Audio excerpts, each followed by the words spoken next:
E agora vamos chamar o nosso futuro governador de São Paulo, Aloysio Mercadante.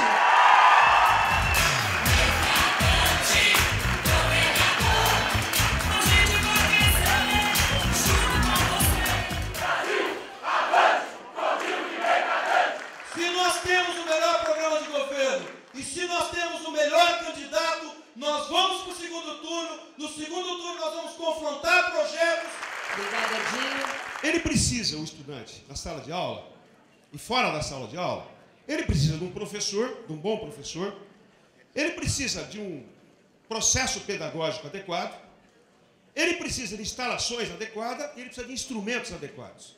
E quando nós falamos de instrumentos hoje, nós não podemos deixar de lado, de forma alguma, o acesso à internet. Dentro do possível, o acesso a um laptop e a um computador. Quando não é possível isso, que permitamos, que trabalhemos para que o estudante possa, por exemplo, acessar a internet através de uma LAN house. Isso é muito importante e fundamental. O que é que um professor precisa para ser um bom professor? Para dar a motivação adequada para os alunos. Ele precisa de bons salários, sem dúvida alguma, nós sabemos disso. Ele precisa de instrumentos. Então, o acesso à internet para o professor, ter um laptop é fundamental. Um companheiro de longa data, um educador, nosso professor doutor, Mário Sérgio Cortella. Nós vamos ter uma situação inédita no estado de São Paulo. Primeiro, 2 candidatos, a governador e a vice, que são professores, que sabem o que estão dizendo e sabem o que estão falando. Segunda coisa, a outra coisa inédita em 2010 é que esse ano nós vamos ter 3 dias dos professores. O primeiro dia do professor é óbvio, é 15 de outubro, mas os outros 2 é dia 3 de outubro e dia 31 de outubro. No dia 3 de outubro a gente comemora e prepara o nosso outro dia, que é 31 de outubro. Getúlio Vargas, em 1940, quando ditador, enfrentou uma greve de professoras. E ele as enfrentou porque elas queriam uma coisa incrível, que eu não consegui entender, que era aumento de salário. E ao enfrentar essa greve, ele não deu o aumento, mas ele fez uma homenagem.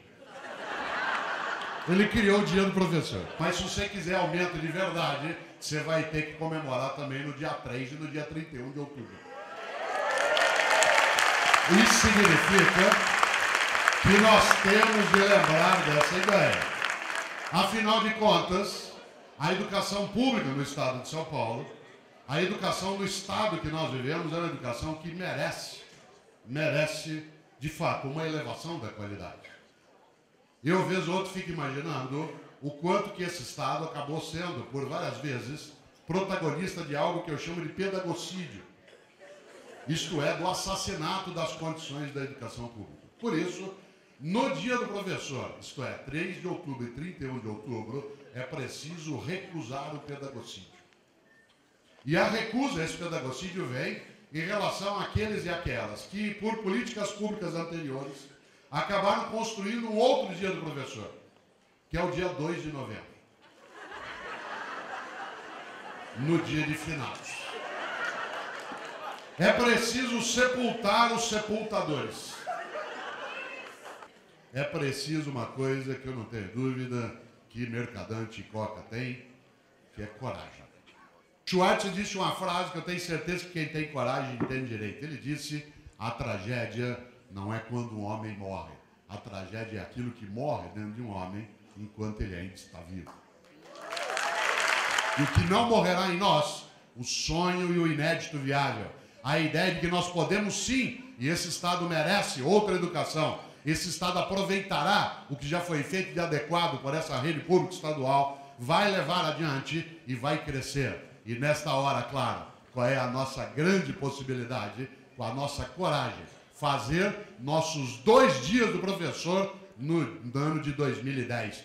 Com Aloysio, com Coca, com os nossos senadores, com a nossa Dilma, com os nossos deputados e deputadas. A capacidade de nós fazermos do dia 3 de outubro e do dia 31 de outubro, de verdade, o Dia da Educação em São Paulo. Obrigado.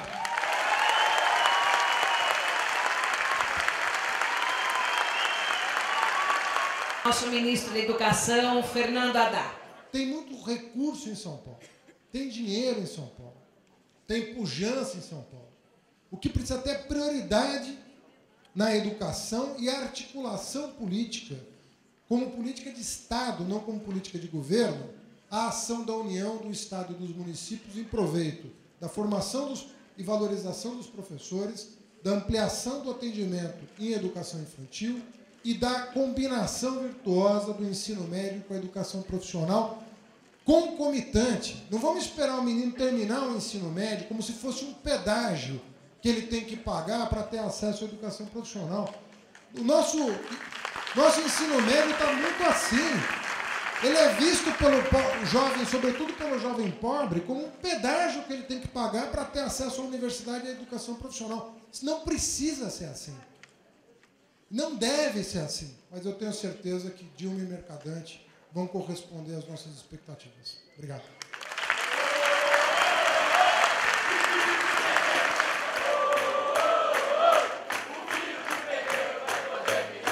Vai falar com a gente agora o futuro governador de São Paulo, companheiro Aloísio Mercadante. Eu queria inicialmente saudar todos vocês, todas vocês. Esse seminário tem um sabor muito especial para mim, para a minha vida, para a nossa história, para o nosso projeto, para os nossos sonhos. Discutir educação é pensar o futuro. A universidade, o sistema educacional, a escola, é onde a humanidade depositou o que ela tinha de mais importante. A coisa que a gente tem mais importante na vida da gente, a gente quer deixar para os filhos, para os netos. A educação é onde a humanidade sistematiza o conhecimento que ela acumula. A resposta aos seus problemas, melhorar a qualidade da vida, encontrar soluções científicas, técnicas, educacionais, conceitos, valores, cidadania, relações humanas. Esse é o papel da educação. A educação é a porta do futuro.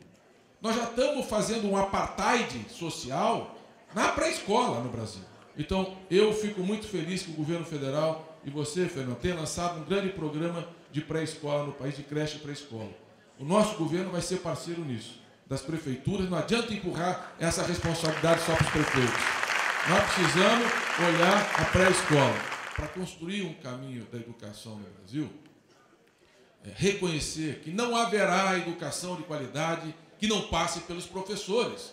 É inacreditável a gente estar vivendo uma tentativa permanente, né, de falta de diálogo, de falta de valorização, de falta de reconhecimento dessa atividade que é absolutamente essencial para o futuro das nossas crianças. E 98 mil professores do Estado não têm concurso, não têm carreira, não têm estabilidade pedagógica, não têm estabilidade profissional. Tem que ter concurso, tem que ter carreira, tem que ter perspectiva de progressão. E a gente só vai construir uma verdadeira educação se o governo ouvir, dialogar, respeitar quem está na sala de aula dando aula e não tratar com borrachada de cacetete, e eu garanto que isso não vai acontecer no nosso governo.